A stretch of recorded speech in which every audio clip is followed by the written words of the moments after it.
Amanya Ibrahim Bossa nga nkolera ekitongole ekya Uganda Communications Commission nga akulira okutabaganya omuntu wa bulijjo n'ekitongole n'ebintu ebikwatagana n'amawanga ag'ebweru. So title bagiyita Head Public ne International Relations.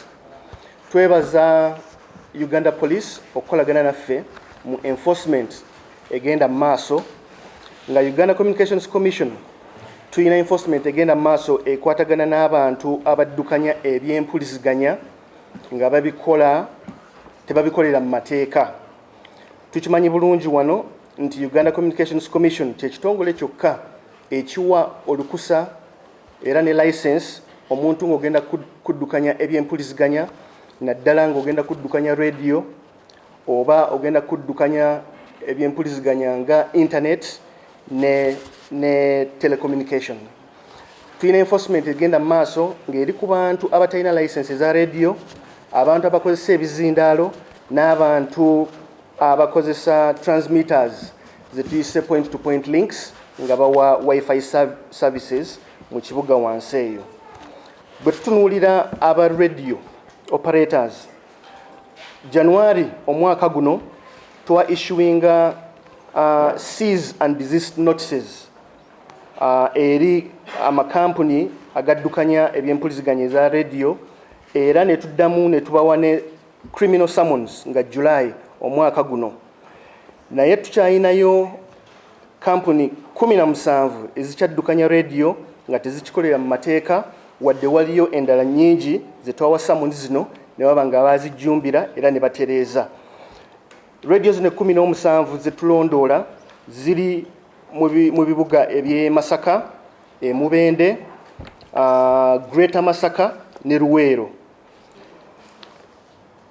Radio zino lwaki tuzirondoola nti one wadde teziri mateeka naye ate zina area gye zikavaringa nnene ffe kati gye tuyita area of influence, meaning zikola kyamaanyi nnyo mu kuweereza ebyamawulire naye ng'ate babikola nga tebalina mateeka. Tuyina ebizindaalo. Ebizindaalo tebikkirizibwa mu mateeka era tewali license ya bizindaalo. Naye ng'ate tukimanyi nti nno mu Uganda Communications Commission kyekitongole kyokka ekisobola okuwa license esobola okuddukanya ensonga eby'empuliziganya era ng'otunuulidde akawaayiro namba 5B mu Uganda Communications Act. Tuyina cases sofa 2 abantu nga beekubidde omulanga ku bizindaalo ebibamazeeko emirembe mu bifo byabwe era kuno kwe tutandikidde naye ng'ebizindaalo byonna bye tugenda okusanga ng'ekikwekweto kino kitambula era nabyo tujja kubiyisa mu ngeri y'emu nga tubijjayo nga tubidestroyinga. Kikulu oba oddukanya ekizindaalo bwe tukuggyako equipment yo ebadde eddukanya ekizindaalo ekyo tetugikuddiza ne bw'oba ng'omaze n'ogenda n'otereeza ensonga zo n'oba nga kati oba ofunye community broadcasting license oba ofunye license ya online. Ebyo byo ebyuma by'obadde okozesa tubidestroyinga mu ngeri esaanidde nga tuli mindful ku nsonga z'obutonde. Twagala okukubiriza abo abali mu mulimu guno nti bw'otunulira akawaayiro namba 26 omuntu osobola okusasula engassi ya miliyoni 3 bwe tuba nga tukukwatidde mu mulimu guno ogw'okuba nti nno oddukanya ebizindaalo oba okusiba emyaka 5 oba byombi. Omuntu yenna addukanya waliwo okuba nti obitaddeyo naye ate bw'oba nga oddukanya e broadcast station nga toyina license awo section 27 ey'etteeka ekuwa engassi ya $5,000 oba okusiba omwaka gumu.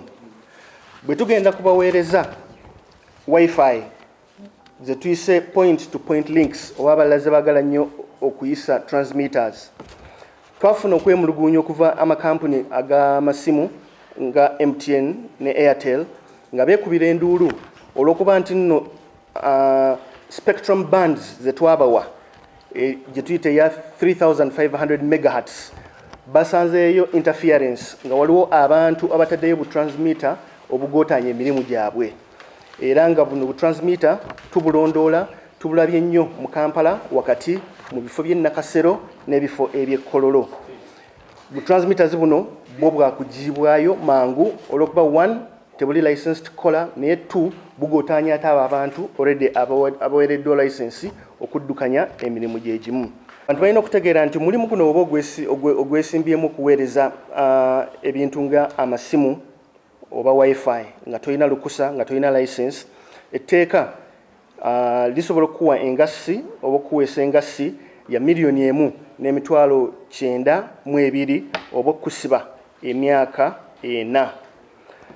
Tusaba bannayuganda n'abo abenyigira mu mirimu gino okuba nti no 1 basobola okuteekayo okusaba kwabwe eri ekitongole ekya Uganda Communications Commission babe nga basaba frequency assignment ne spectrum mu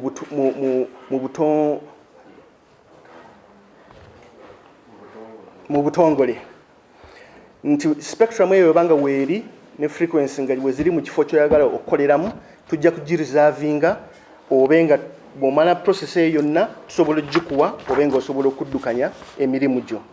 Naye ate twagala kugamba nti abantu abaddukanya kati ng'ebizindaalo oba radios ezitalina license bw'obanga tosobola kufuna frequency mu kifo ekyo ky'olimu tukusaba nti nno osobola okutunulako ku nzirukanya ya radio gye tuyita ya online bano be tuyita ba online data communicators osobola okuddukanya radio ng'eyita ku mutimbagano ate nga license yaayo ya bbeeyi ntono ya $10,000 gyokka.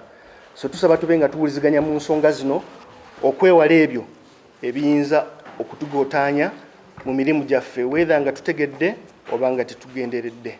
Mwebale omuntu bw'ofuna license leero ey'oku broadcastinga whether ng'oli ku television whether ng'oli ku radio eyo license ekuwa olukusa okuba nti nno osobola oku broadcastinga information y'emu ku mutimbagano okiwulira. Naye ate bw'oba ofunye license ey'omutimbagano gye tuyita online data communication eyo license tekuwa lukusa kuggulawo radio station eyeetaaga frequency ne spectrum. So ebyo byo tusobola byawula nti bw'oba olina license eya radio ne TV osobola okubeera ne ku mutimbagano naye ate obanga olina license y'oku mutimbagano oba tubakuwadde spectrum oba frequency kuddukanya radio ya bulijjo. Think ekyo kyetaaga kweyongera eyo interference ebeerawo nnyo mu radio communication bw'obanga mu masimu bwe mubanga mu ku radio ne zi TV naddala interference eyinza okuba nga evudde ku competitor wo okiwulira ng'oli alina radio naye nga akola gye tuyita over modulation okiwulira.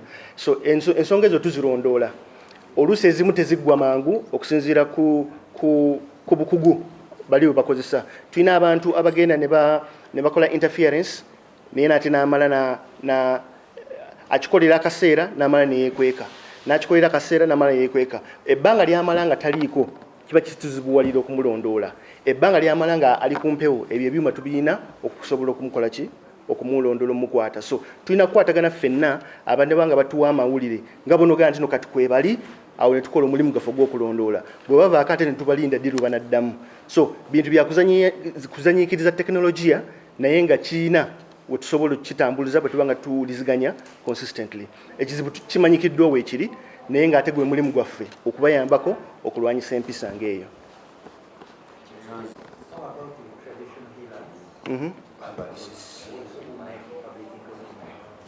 Okay. We have a practice where people are using public address systems to make announcements. Tubadde mu Luganda? Kansooka Oluganda since ekibuzo kyasoose wano. Tuyina bannaffe abakozesa ebizindaalo oba ziyita public address systems nga beeranga oba balanga emirimu gyabwe abamu babuulirira okuwulira. Okulanga okwo kugwa mu ttuluba gye tuyita noise pollution. Mu Luganda mujja kimenyaamenya noise pollution. Noise pollution eri provided for mu acts kati ng'eya KCCA era balina ne NEMA Act eyina provisions ezo whereby nti bw'obanga oyina kyolanga n'osussa eddoboozi neriba nga inconvenient ng'omuntu asobola okwekubira enduulu.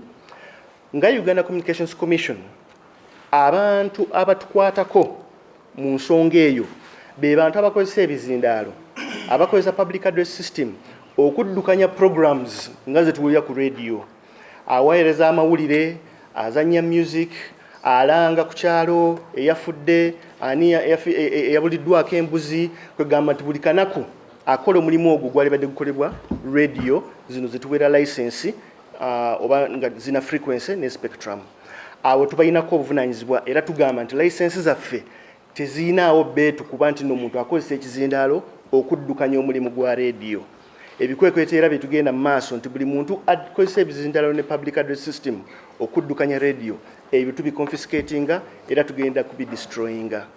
Naye bano aba announcinga nti tulinayo ekivulu, nti mbuulirira, nti ndi wa kinnansi, abo bo eyo category gye bagwamu yeya noise pollution era amateeka agabafuga malala olw'okuba nti tumanyi nti waliwo we tubyetaagira naddala waliwo programs emumanyi nammwe nga za gavumenti, program eza immunization, oluusi program eza polio, ng'ezo announcement bazikozesa wabeereyo amateeka agabifuga mu kiseera ki bwe balina okukikolera ne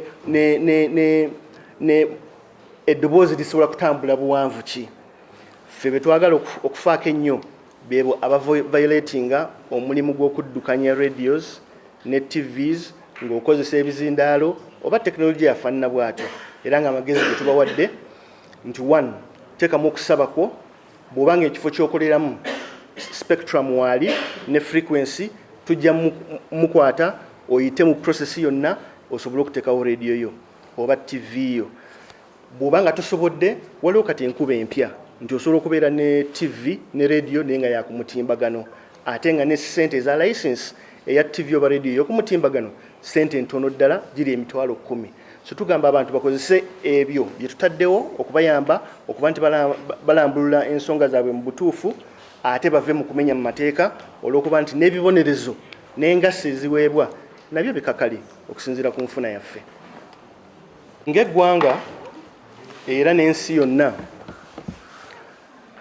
Olwa teknologiya owa digitization abantu kati mirimu mingi nnyo gye basobola okukolera ku online ku mutimbagano era nga kwotadde n'okuddukanya eby'empuliziganya nti kati tulina ezo zi social media zetumanyi nga bonoogamba nti YouTube, nga zi Instagram, nga zi TikTok, nti abantu kati basobodde ate nazo zikola ki ozikolamu amawulire.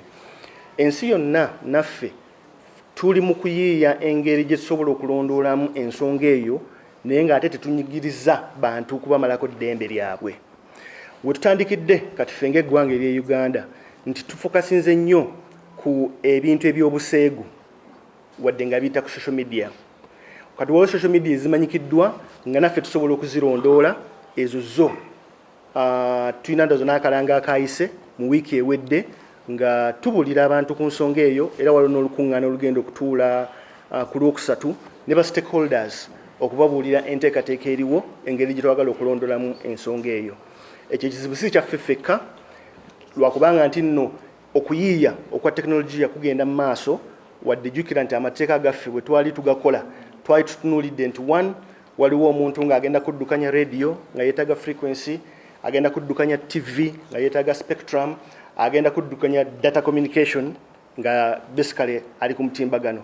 Ne tutamanya nti nezi social media platforms zino nti WhatsApp leero osobola okukolako Twitter space, nti osobola okubeera ku Facebook wadde wane ewaffe ndaza twagikomako, nti osobola okubeera ku TikTok era n'oyisaako amawulire. Ebyo byonna byonna ze tuyita innovations era tulina ozinogera eddagala naye nga tulina okubeera mindful naffe nti ate tetulinyiridde eddembe ly'omuntu olwokuba nti nno social media platforms zatandikawo kuba nti abantu banyumyamu bawuliziŋŋanya okiwulira, so tetugenda kiteekako kkomo naye kati ffe tutandikidde ku content ow'obuseegu oyo tumulondoola era mujja kuwulira ekigenda mu maaso. Lwaki emboozi eno tugireeta wano mutegeere ekigenda mu maaso abantu baleme kwekubira nduulu balowooze nti nno tubanyigiriza bunyigiriza naye tulina omulamwa gye tugenda mu maaso. Amateeka gajja kubanga gasobola okuwumbawumba bulungi ensonga eyo. Bw'otunuulira provisions empya ze baakateeka mu Computer Misuse Act zanywezezzaamukko engeri gye tulondoolamu ebintu ebitambulira ku mutimbagano. So tusuubira nti gye tugenda mu maaso embeera eyo ejja kubanga tugittaanya nga 1 regulation tugikola bulungi, 2 n'abantu bategeera kiki ekibeetaagizibwako.